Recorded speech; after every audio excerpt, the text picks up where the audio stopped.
Hi, everybody. I am here to present my capstone project for our course this summer. I want to kind of lead you off with just a quick apology if you hear my dog barking in the background. I have too many dachshunds and they bark at anything that moves. So, um, what I had here and what I developed here was something that I had been brainstorming throughout the course of the last school year. And what I decided to go with for this project was to look at virtual field trips.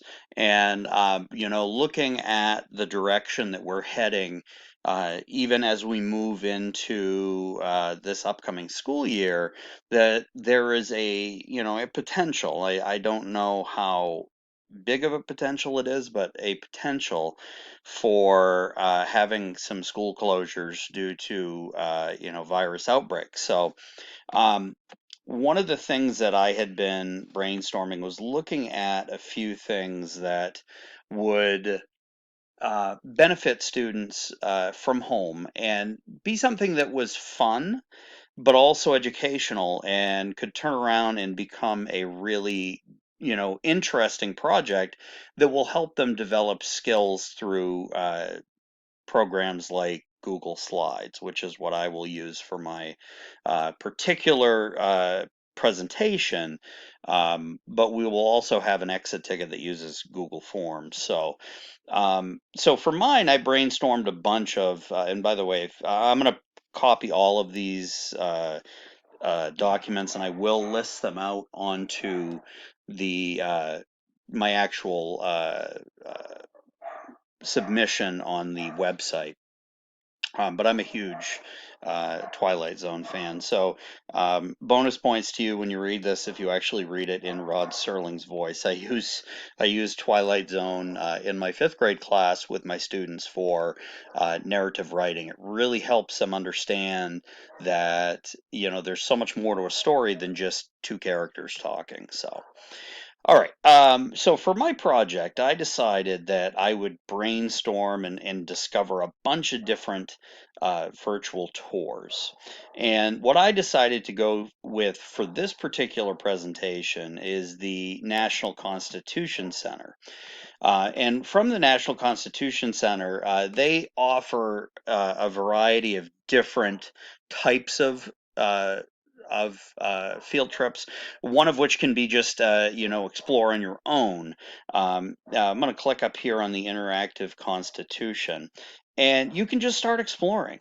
It's a really wonderful tool, especially where in fifth grade, one of our targets is looking at the United States Constitution and what parts are in it. So, we could take a quick look at this here as we continue to explore, and it breaks it down into the different articles that make up the United States Constitution. So, um, and for my project, I've decided to go with a Constitution slideshow.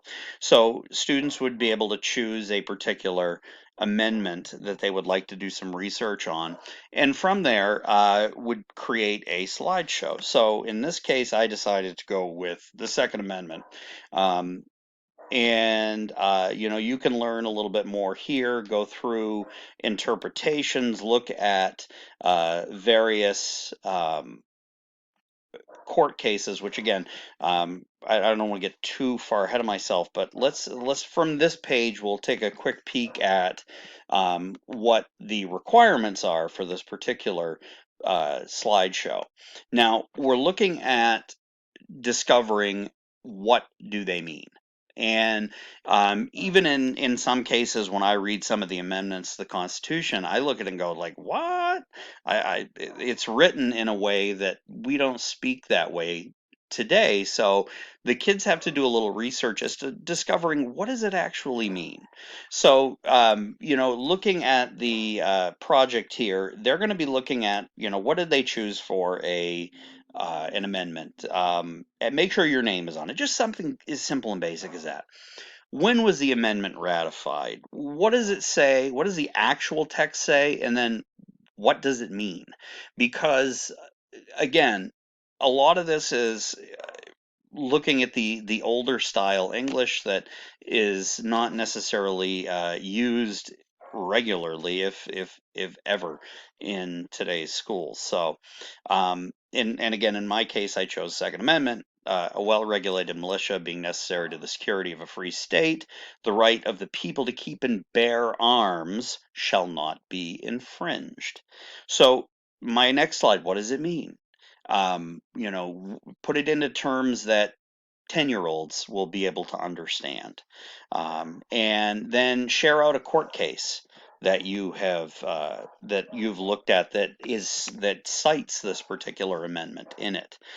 And share any videos or pictures or anything that would be insightful, and list some things you've learned, and also add a citation page. That is one thing that my kids are not, the targets are not set up for them being able to, at this age, officially cite everything, but where they get their information from, I have them share websites or books, and I'll show you that in my actual project. Now, more as we continue with this project, it's not just what they're doing, it's also getting that experience of getting up and presenting in front of the class. That is huge for me. I hated presenting as a student years and years and years ago.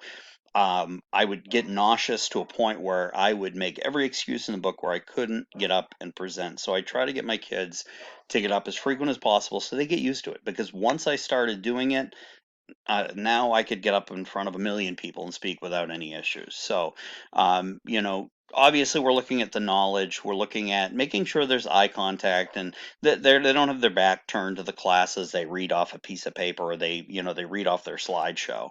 I'm looking for about a 2 to 4 minute presentation. And as always, in every project that I do with my students, I want to make sure that they have fun.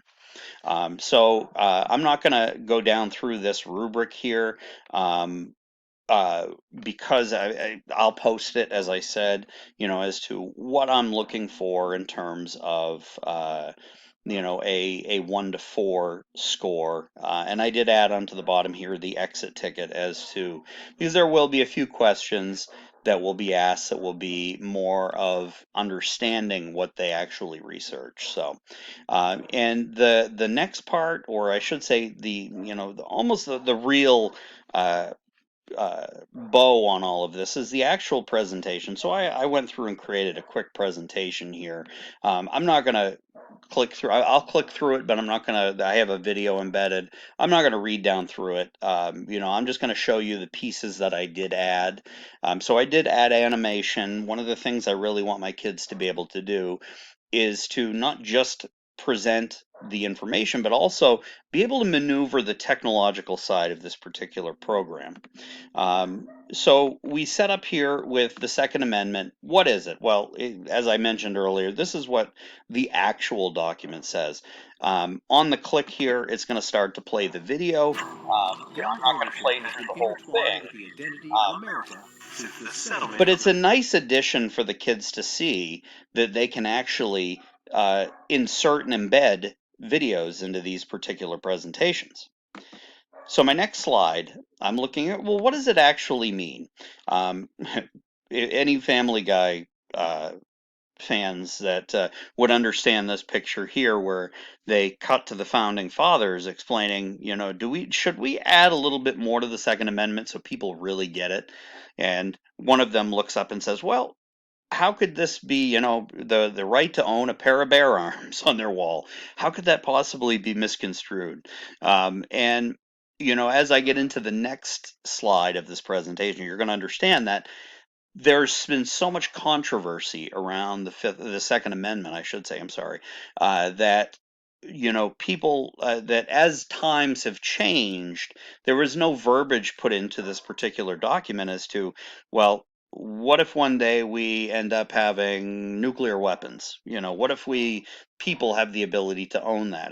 Does that fall under the Second Amendment? Would that be if you had a gun that could shoot out nuclear bullets? Could that? Who knows? I'm just kind of spitballing here, but there's a lot of questions regarding the Second Amendment that there have been hundreds and hundreds of court cases that have used this particular argument. Now, for my court case, I chose the District of Columbia, DC versus Heller, 2008. Heller was a police officer that wanted to be able to, DC wanted a full handgun ban, and he wanted to be able to have a handgun with him at home. And they denied him the right to do that. So, uh, comes this court case that goes up through the system and finally makes its way to the Supreme Court. And the Supreme Court ruled on this particular case 5-4. Obviously, with when you look at the people who voted, it was more of the conservatives that voted the ayes and the liberal judges that voted nay. But it did show that this particular ban on carrying handguns was unconstitutional because the uh, the uh, looking at the definition of what is an arm, what is a firearm, and that not necessarily people who are part of the military were the only people that had the right to own these weapons. That it shows that that even regular citizens should be able to have the right to be able to do that. So and finally, just added a couple of different um, uh, citations there. So the final piece of this is just their exit ticket, and this exit ticket really is kind of a different a variety of short answer and multiple choice and such. And I don't know why that says how fast does the Earth spin. Let me uh, let me get back into my exit ticket here. I apologize. Yes, I have 75,000 emails that I have not read. Unfortunately, I get a lot of spam email that decides to get through the firewall. So let's go into my drive and let's go exit ticket. Ah, there we are. Nope, that's not the one I wanted.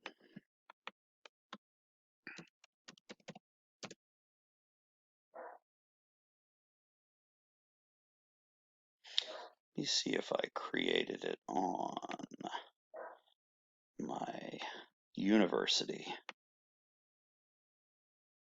which is quite possible. I have 3 different Gmails going, so um, there we are, the exit ticket. So, looking at the United States Constitution, what are the 3 branches? That's a pretty basic thing that the kids should know in 5th grade. As well as your Bill of Rights, your First Amendment through 10th Amendment.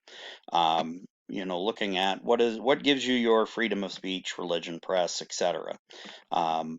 What does it mean to quarter soldiers? That looking at your Third Amendment, and then it gets more into a personal experience. What did you learn? What was fascinating? If you could change anything about it, what would it be? And then choose one amendment and write a paragraph describing what it means and when it was ratified. And that can be, right following into their actual presentation that they had just completed as well. So, this will be factored in as part of their final score. So, that is my project in a nutshell. It's been a really fun opportunity to have a chance to get feedback and give feedback to all of you. I hope you have a great rest of your summer, and thank you. Take care.